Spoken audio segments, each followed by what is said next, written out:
Hello everyone. तो काफ़ी लोगों ने कमेंट किया है कि डीएचए क्या होता है और उसको हम कैसे लिखें। तो मैं आपको बताऊं कि यार ये जो आपके मार्क्स आप गेन करते हो उसका एक पार्ट है, और कैसे आपको नंबर मिलते हैं, कैसे आपके परसेंटेज बनती है, मैं इस वीडियो में बताऊंगा। तो सबसे पहले आपके डीएचए होते हैं, डीएचए 1, डीएचए 2, ये 40 नंबर के होते हैं, ठीक है। अब इनको लिखना कैसे होता है कि आपको सर टॉपिक दे देंगे, ऊपर स्केल पे के ऊपर आपको लाइन मारना है, अपना नाम, रोल नंबर, ठीक है, आपकी ब्रांच जो हो गई है, ठीक है, कौन सी फैकल्टी से हो, ये इस तरह की डिटेल ऊपर फिल की जाती है। और डीएचए में फिर जो क्वेश्चन दिया सर ने वो लिखना है। अब जब हम डीएचए लिखते हैं तो उसमें आपको पैराग्राफ में नहीं लिखना, कहानी नहीं लिखना। ज़्यादातर लोग क्या करते हैं, कहानी ही लिखते हैं, पर आपको कहानी नहीं लिखना है, आपको पॉइंट टू पॉइंट लिखना है, ठीक है।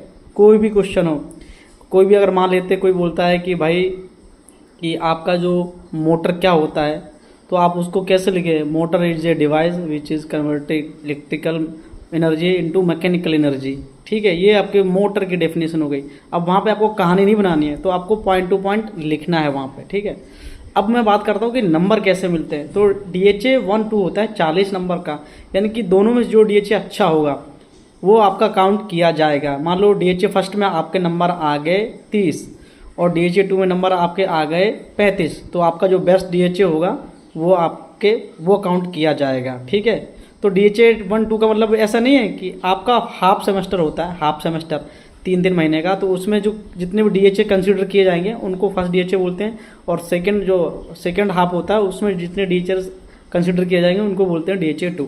सेम सीटी होता है, सीटी 1, क्लास टेस्ट 1, क्लास टेस्ट 2, उसमें भी 40-40 नंबर का होता है। उसमें जो बेस्ट डीएचए होता है, सॉरी बेस्ट सीटी होता है, वो आपका काउंट किया जाता है। मान लो आपके डीएच सीटी में आ गए 25 नंबर और दूसरे सीटी में नंबर आ गए 30, तो आपका 30 वाला सीटी काउंट किया जाएगा।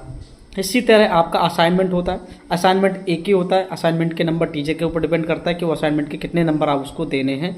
उसके बाद आपका सीए होता है, क्लास असाइनमेंट, यानी कि 5 नंबर का होता है, उसमें 20 मार्क्स मिलते हैं। CA1 CA2 वो 5 नंबर का होता है, तो उसमें भी आपको लिखने की ट्रिक होनी चाहिए। तो ये सारी इन्फॉर्मेशन दोस्तों आप अगर है तो आपके अच्छे नंबर, अच्छे परसेंट बन सकती है, ठीक है दोस्तों। अगर ये चीज़ आप फॉलो करोगे तो आपके अच्छी परसेंट ACGP कोई नहीं रोक सकता। लेकिन आप लिखने का तरीका अगर वही रखोगे पैराग्राफ वाला, तो आपको 2 नंबर 3 नंबर मिलेंगे। और डीएचए के मैक्सिमम नंबर होते हैं 5, एक डीएचए में 5 नंबर होते हैं। वो टीचर पर डिपेंड करता है कि आपके क्लास में कराता है या घर के लिए भेजता है। जनरली क्या होता है, टीचर क्लास में जो भी थ्योरी पढ़ाता है उसका क्लास में ही करने के लिए बोल देता है। तो आप जो भी क्लास लो अच्छे तरीके से लो, ठीक है। और किसी का डाउट हो तो कमेंट करो।